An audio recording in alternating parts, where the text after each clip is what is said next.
Friends, இன்றைக்கி நம்ம முட்டை மிளகு வறுவல் எப்படி செய்கிறதுன்னு பார்க்கலாம் வாங்க. ரொம்ப ஈஸியான ரெசிபிங்க இது.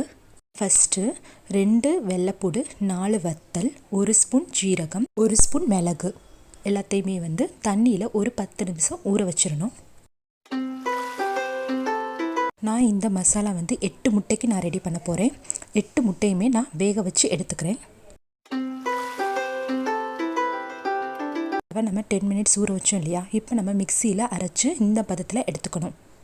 அப்புறம் பேனில் தேவையான அளவு எண்ணெய் சேர்த்துட்டு 2 பெரிய வெங்காயம் பொடிசாக கட் பண்ணி வெங்காயம் நல்லா ஃப்ரை பண்ணிக்கணும். வெங்காயம் நல்லா ஃப்ரை ஆனதுக்கப்புறம் நம்ம இந்த பேஸ்ட்டை அதில் சேர்த்துக்கணும். இந்த மசாலாவோட பேஸ்ட்டு பச்சை வாசம் போகிற வரைக்கும் நம்ம நல்லா வதக்கிக்கணும்.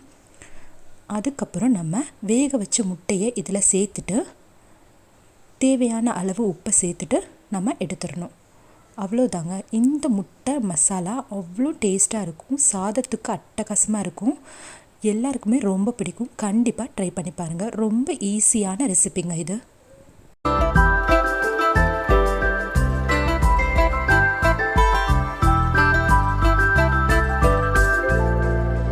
பாருங்கள் எவ்வளோ சூப்பராக வந்திருக்கு. சாதத்துக்கு ரொம்ப டேஸ்டியாக இருக்கும். தயிர் சாதம், ரசம் சாதத்துக்கு ரொம்ப சூப்பரான ரெசிபிங்க இது. கண்டிப்பாக ட்ரை பண்ணி பாருங்கள் ஃப்ரெண்ட்ஸ். தேங்க்யூ.